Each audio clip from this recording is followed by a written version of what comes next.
என்ன தங்கச்சி, ஏன் அழுகுறீங்க? ஏன்? ஓ, முட்டி போட்டிருந்தீங்களா? ஜெபம் பண்ணீங்க, முட்டி போட்டிருந்தீங்களா? எவ்வளவு நேரம்? 17 நிமிஷமா? சரி, அம்மம்மா கிட்ட போங்க, அவங்க வந்து தைலம் பூசி விடுவாங்க. சரியா? ஓகே. இப்பெல்லாம் நம்ம வந்து முட்டி போட்டு இருந்தாலே எழுந்து நடக்கிறது ரொம்ப கஷ்டமா இருக்குல்ல?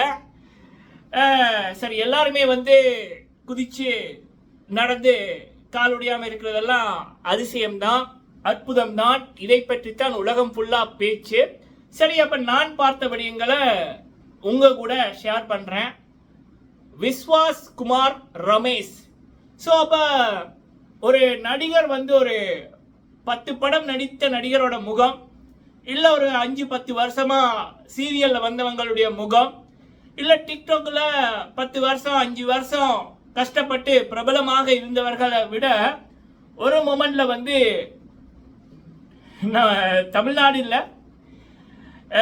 இந்தியா மட்டுமில்லை, உலகம் முழுவதுமே வெள்ளக்காரனுக்கு கூட இவருடைய முகமும் இவருடைய பேரும் இவர்தான் மெமி. வெள்ளக்காரன் இதுல கூட இவர்தான் மெமி. அவெஞ்சர்ஸுக்கு பக்கத்துல இவர் நிற்கிறாரு, ஸ்பைடர்மேனுக்கு பக்கத்துல இவர் நிற்கிறாரு. ஸ்பைடர்மேன் எல்லாம் ஏமாத்திரம் விஸ்வாஸ் குமார் அப்படின்ற மாதிரி அந்த மெமி எல்லாத்துக்குமே வந்து எங்கேயோ போயிட்டாரு சர்வைவர் அப்படின்ற ரீதியில.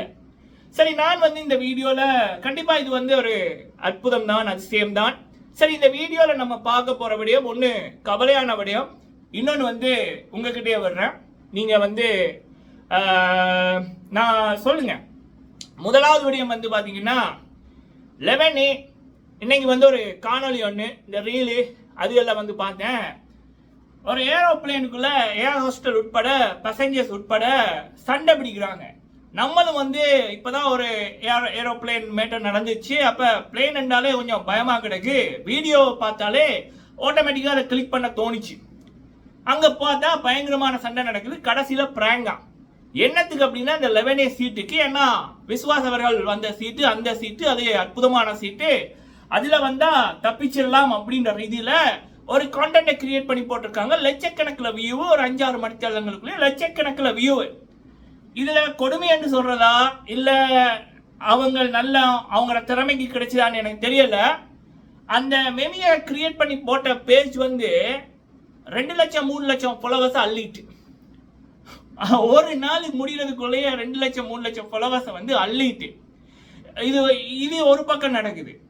இன்னொன்று வந்து இப்படி மெமியை கிரியேட் பண்றவங்களுக்கெல்லாம் வேற லெவல்ல ஃபாலோவர்ஸ் வந்து அள்ளுது. இது ஒரு பக்கம் நடக்குது. இன்னும் இது வந்து நான் வந்து என்ன சொல்லலாம், 270 பேர் வந்து இறந்திருக்கார்கள். அந்த 270 பேர், அதாவது 241 பேர் பிளேன்ல, 29 பேர் மாணவர்கள். அப்ப அந்த 270 பேரோட இழப்பு, அவங்களுடைய குடும்பத்தோட எண்ணிக்கை, அந்த கண்ணீர், இப்ப அதெல்லாமே வந்து ஒரு மெமியா வர்றத பார்க்கக்குள்ள, ஒரு என்டர்டைன்மெண்ட் மாதிரி அதை ஆகுறத பார்க்கக்குள்ள அது வந்து ஒரு மிகப்பெரிய கவலையா இருக்கு. ஆஸ் அ கான்டென்ட் கிரியேட்டரா, ஒரு சோசியல் மீடியா இன்ஃபுளுசரா, ஒரு யூடியூபரா எனக்கு வந்து அது ஒரு கவலையா இருக்கு. உங்களுக்கு எப்படி அப்படி என்பதை நீங்க வந்து இதை சொல்லுங்க. ஏன்னா மக்கள் தான் ஆதரிக்கிறீங்க.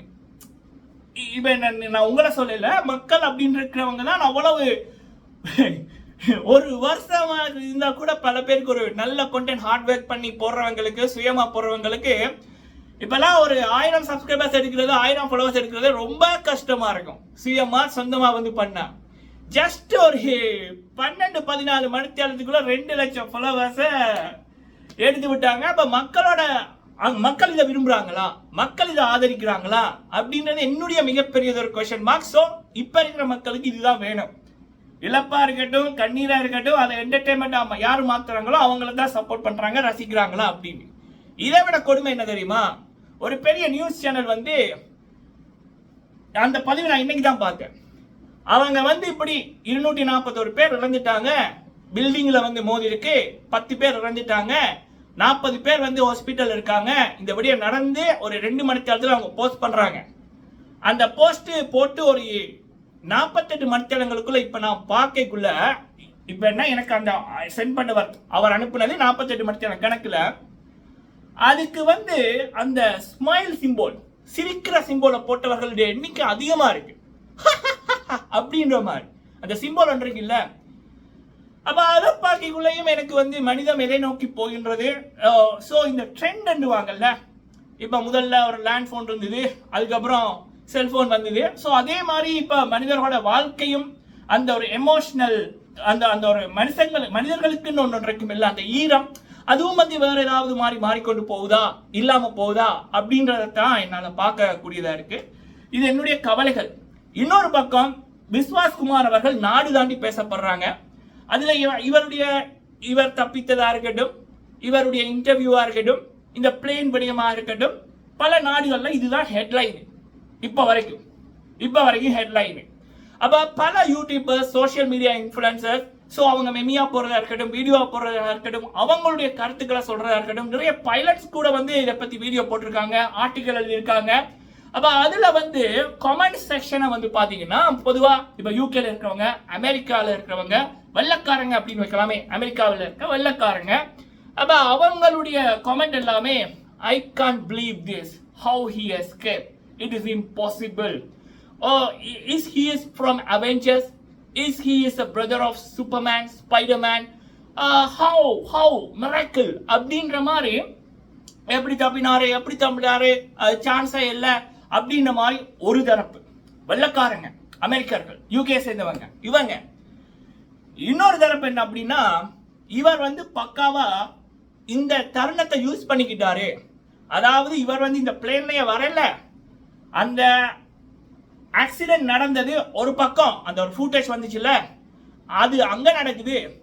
இவர் வந்து மாறு திசையில இருந்து தான் வாராரு, அதுவும் கையில போனை வச்சு கொண்டிருக்காரு. ஹவு இட் இஸ் இம்பாசிபிள், இவ்வளவு பெரிய ஒரு ஆக்சிடென்ட் நடக்குது. அப்ப அதுல உள்ளுக்குள்ள இருக்கல அப்படின்னாலும் கொஞ்சம் தள்ளி இருந்தவங்களுக்கு அந்த அதிர்ச்சியில இருந்து மீள முடியாது.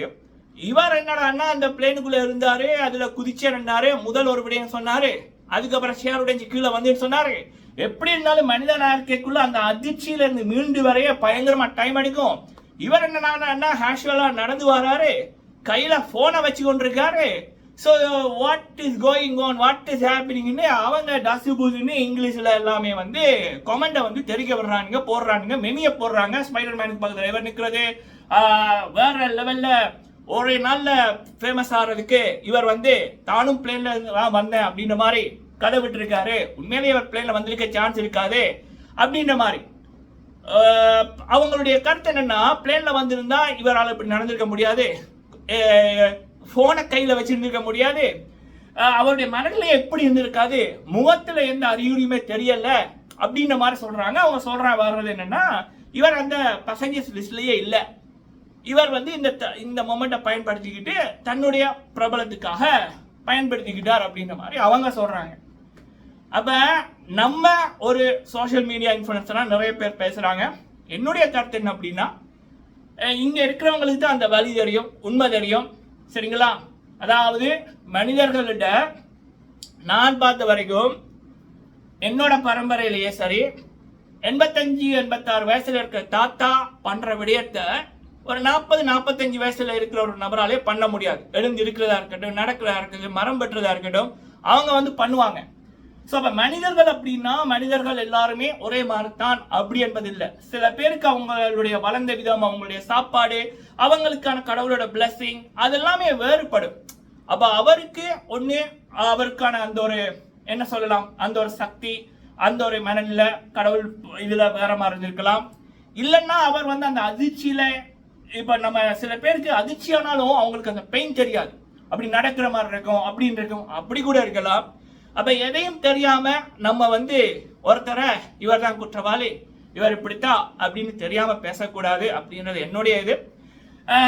இன்னொன்று வந்து இவ்வளவு பத்திரிகைகள், இவ்வளவு ஒஃபிஷியல்ஸ் வந்து அவர் பயணித்தார் அப்படி என்பதை தெரிஞ்சுதான் சொல்லியிருக்காங்க.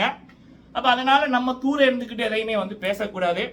பட் whatever, பிளாக் பாஸ் அப்படின்றது அது வந்து இன்னொரு இப்போ அமெரிக்காவுக்கு அனுப்பியிருக்காங்கன்னு நினைக்கிறேன். 10 நாள் கழிச்சு தான் அதில் என்ன நடந்துச்சு, என்ன பேசியிருக்காங்க அப்படின்னு ஒரு டீட்டெயில் வரும். ஸோ அப்போ ஒரு முடிவு வராமல் இப்போ சோஷியல் மீடியாவில் வர்றதை வச்சு ஒருத்தரை ஒரு நகைச்சுவை மெமியாக்குறதோ இல்ல அவர் இதுக்கு தான் இப்படி பண்ணாரு இவர் இதுல வரல அப்படின்னு பேசுறதோ அது ஒரு தப்பு அப்படின்றதான் என்னுடைய இது. சரிங்களா, காத்திருப்போம் என்ன நடக்குது அப்படி என்பதை. இன்னொன்னு, அமெரிக்கா வந்து இப்படி சொல்லிட்டா அப்படி சொல்லிட்டாருன்னு சில இடங்களை பார்த்தேன். அமெரிக்கா வந்து ஒரு வாயை திறக்கல இதை பத்தி. நடந்தது என்ன, இங்க நியூஸ் சேனல் என்னத்த சொன்னாங்க, அவர் இன்டர்வியூல என்னத்த சொன்னாங்களோ அதைத்தான் இப்ப சோசியல் மீடியால போட்டவங்க, யூடியூப்ல போட்டவங்களா இருக்கட்டும், நியூஸ்ல ரீட் பண்ணவங்களா இருக்கட்டும், அதைத்தான் சொல்லியிருக்காங்க. சரிங்களா, கமெண்ட் செக்ஷன்ல இருக்கிறவங்க தான், அதாவது நம்மள மாதிரியான மக்கள் தான் அவங்க இஷ்டத்துக்கு கதையில விடுறாங்க. ஸோ அமெரிக்கா நிறுவனங்கள் வந்து எதையும் ஒஃபிஷியலா சொல்லல. சரிங்களா, நீங்க உங்களோட கருத்துக்களை சொல்லுங்க. தொடர்ந்து இதை பற்றி அப்டேட்டை எனக்கு கிடைக்க கூட நான் தரேன். நம்ம சேனலுக்கு ஃபர்ஸ்ட் டைம் வந்திருக்கீங்கன்னா மறக்காம சப்ஸ்கிரைப் பண்ணுங்க. நன்றி.